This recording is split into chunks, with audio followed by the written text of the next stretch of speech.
As Aventuras de uma Gota d'Água. É a história de uma menina chamada Carolina e sua amiga Gotinha. Como a água pode nos ajudar? A Gotinha fez uma pequena pausa e continuou. Foi aí que comecei a conhecer os seres humanos, as pessoas. Que bom! Exclamou Carolina. E como foi isso? Quando segui a correnteza, fui conhecendo as casinhas que existiam nas suas margens. Geralmente eram de madeira ou de barro, cobertas de palha, construídas e habitadas por homens, mulheres e crianças. As crianças nadavam no rio. As mulheres enchiam grandes potes de água que carregavam na cabeça para suas casas. E também lavavam roupa na margem do rio.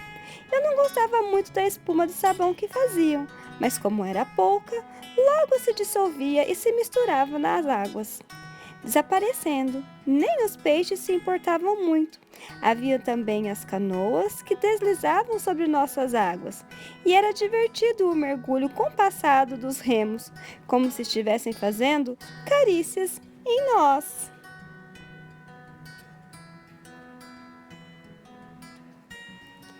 Devia fazer cócegas, comentou a menina se encolhendo, como se ela mesma estivesse sentindo as cócegas. Acho que sim, era divertido. Também, muitos dos nossos peixes ficavam presos nas malhas das redes e nos anzóis que jogavam ao rio. Os peixes, é claro, não gostavam muito disso, mas triste mesmo era quando pegavam os filhotes. As pessoas jogavam redes muito finas ou veneno na água, matando os grandes e os pequenos. Não se deve matar os filhotes, que serão os peixes adultos de amanhã. Carolina refletiu e disse: Vou conversar com meu avô, porque nós precisamos explicar tudo isso para as pessoas. Sabe de uma coisa? O bom mesmo era trabalhar nas rodas d'água e nos manjolos. As rodas d'água giram os moinhos, que trituram os grãos, fazendo farinha.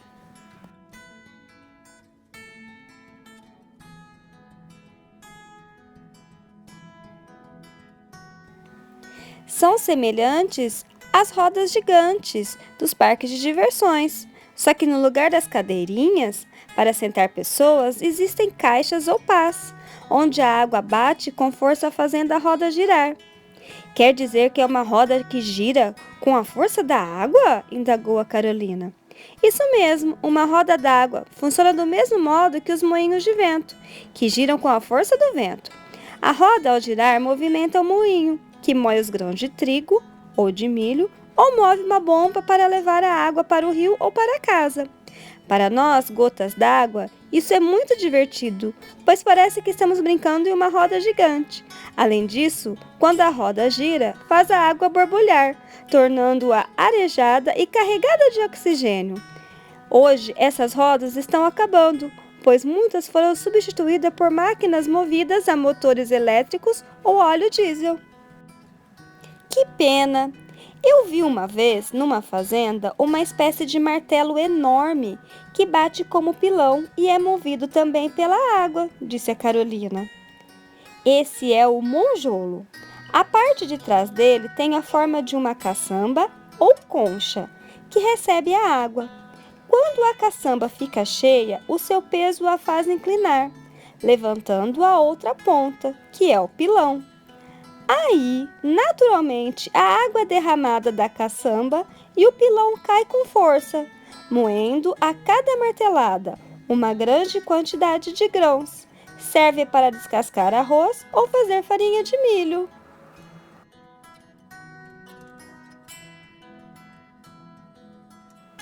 Interessante, disse a menina, cada vez mais deslumbrada. E há outras máquinas como essas, movidas a água? Sim, há várias. A mais sensacional de todas é a turbina, para gerar eletricidade.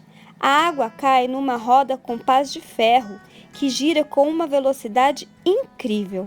São necessários muitos e muitos milhões de gotas d'água batendo com força nas pás da turbina para ela girar com toda aquela velocidade. E a gente sai completamente estonteada de lá de dentro. A agitação e a mistura de ar são tão grandes que a água espuma como uma cachoeira. E é isso que produz a eletricidade nas usinas hidrelétricas? Sim, para isso são construídas grandes barragens, que cercam o rio e represam a água, fazendo com que ela se acumule em grande quantidade. As barragens transformam os rios em verdadeiros lagos, as represas. Só para isso é que são feitas as represas?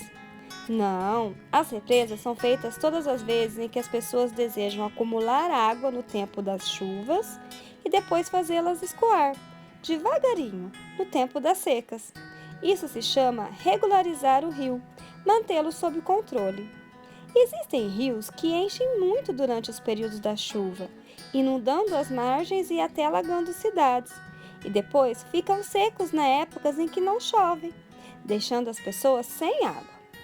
Meu professor disse que no Nordeste, às vezes, muitos rios ficam sem água nenhuma. Secos, disse a menina. É verdade. Por isso que nesses lugares a água da chuva é guardada com todo o cuidado, principalmente para a preparação de alimentos.